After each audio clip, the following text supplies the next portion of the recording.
नमस्कार मित्रांनो, मुख्यमंत्री माझी लाडकी बहीण योजना यामध्ये जर आपण पाहिलं तर आजच्या घडीला पोर्टलवर प्राप्त अर्जाची एकूण संख्या आपल्याला येथे 6,27,083 इतकी दाखवत आहेत आणि पोर्टलवर मंजूर अर्जाची एकूण संख्या 5,35,401 इतकी आपल्याला दाखवत आहे।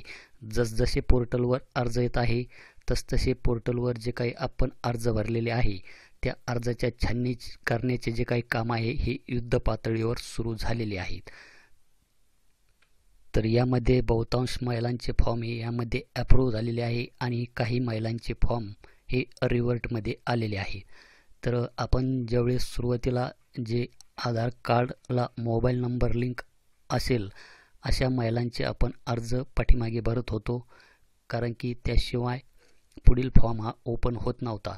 तर असे जे काही अर्ज असतील ते आता आपल्याला तेथे रिव्हर्टमध्ये पाहायला मिळतील, कारण की त्यावेळेस आधार कार्ड अपलोड करण्याचे ऑप्शन आपल्याला त्यामध्ये पाहायला मिळत नव्हते। तर अशासाठी आपल्याला तेथे आता रिसबमिट नावाचा एक टॅब आपल्याला तेथे पाहायला मिळणार आहे।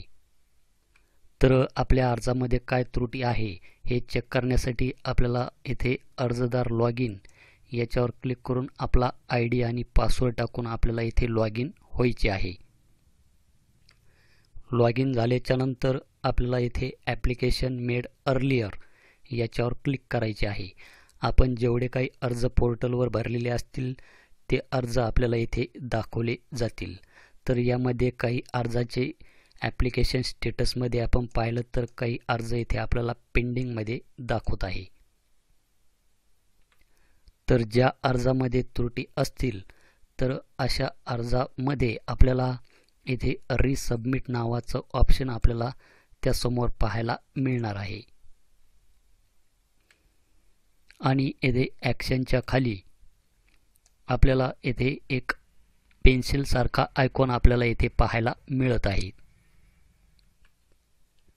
तर आपल्याला ज्या अर्जामध्ये दुरुस्ती करायची आहे आणि आपला जो काही अर्ज आहे हा रिसबमिट कशामुळे झालेला आहे हे पाहण्यासाठी आपल्याला अगोदर हा जो काही डोळ्यासारखा आयकॉन दिसत आहे आपल्याला याच्यावर क्लिक करायचे आहे। त्यानंतर आपल्याला सर्वात खाली स्क्रोल डाऊन करायचे आहे।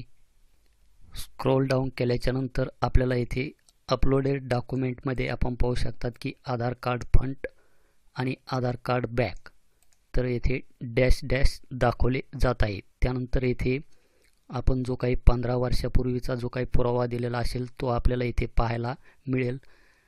त्यानंतर आपले जे काही राशन कार्ड आपण अपलोड केलेले असेल तर आपण इथे व्ह्यू फाईलवर क्लिक करून ते पाहू शकतात। त्याचप्रमाणे ॲप्लिकंट हमीपत्र, त्यानंतर ॲप्लिकंट फोटो हे आपण येथे व्ह्यू फाईलवर क्लिक करून सुद्धा इथे पाहू शकतात की आपण जी काही कागदपत्रे अपलोड केलेली आहे ती बरोबर यामध्ये अपलोड केलेली आहे की नाही हे एकदा आपल्याला यामध्ये चेक करून घ्यायचे आहे। त्यानंतर खाली इथे रिमार्क्समध्ये आपण पाहू शकतात की ॲडमिन टाईप डिस्ट्रिक्ट लेवल स्टेटसमध्ये आपल्याला रिसबमिटेड असे दाखवत आहेत आणि रिमार्कमध्ये आधार कार्ड नॉट अपलोड आणि इथे रिझनसुद्धा दिलेले आहे की please update Aadhaar number and documents. तर अशी माहिती आपल्याला इथे खाली रिमार्क्समध्ये दाखवली जात आहे। तर आपला जो काही अर्ज आहे हा कोणत्या कारणामुळे रिसबमिटमध्ये आलेला आहे हे कारण आपल्याला एकदा येथे चेक करून पाहायचे आहे। तर येथे आधार कार्ड अपलोड न केल्यामुळे हा जो काही अर्ज आहे हा रिसबमिटसाठी आलेला आहे। तर आपल्याला येथे रिसबमिटच्या पुढे येथे एक पेन्सिलसारखा आयकॉन दिसत आहे, आपल्याला येथे क्लिक करायचे आहे। त्यानंतर आपल्याला इथे आधार नंबर हा टाकायचा आहे। त्यानंतर हा जो काही कॅप्चा दिसत आहे कॅप्चा टाकून आपल्याला इथे व्हॅलिडेट आधार याच्यावर क्लिक करायचे आहे।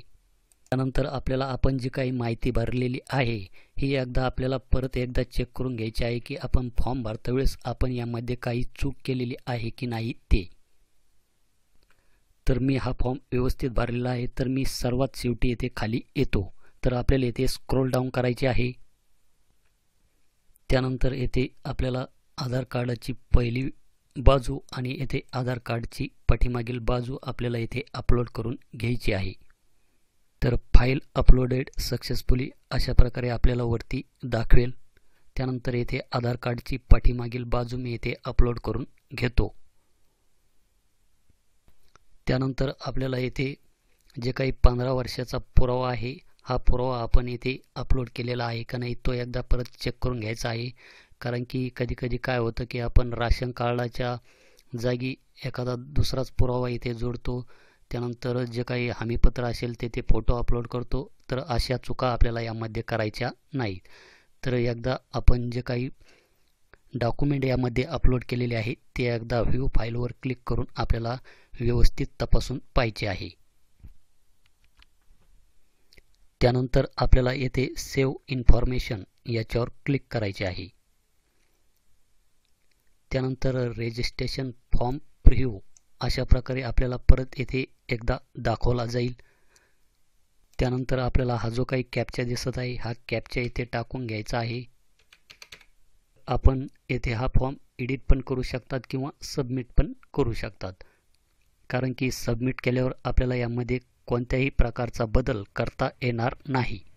तर मी ही जी काही सर्व माहिती आहे ही बरोबर भरलेली आहे आणि डॉक्युमेंटसुद्धा बरोबर त्यामध्ये अपलोड केलेले आहेत. तर मी हा फॉर्म इथे सबमिट करतो. त्यानंतर ॲप्लिकेशन अपडेटेड अशा प्रकारे आपल्याला वरती तिथे दाखवले जाईल. आणि आपण जो काही अर्ज रिसबमिट केलेला आहे त्या अर्जासमोर आपल्याला परत पेंडिंग असे दाखवले जाईल. ज्या महिलांच्या अर्जामध्ये त्रुटी आहे त्या महिलांच्या मोबाईल नंबरवर अशा प्रकारचा SMS सुद्धा आलेला असेल. तर अशा प्रकारे मित्रांनो आपल्याला आपला जो काही फॉर्म आहे हा अशा पद्धतीने रिसबमिट करून घ्यायचा आहे.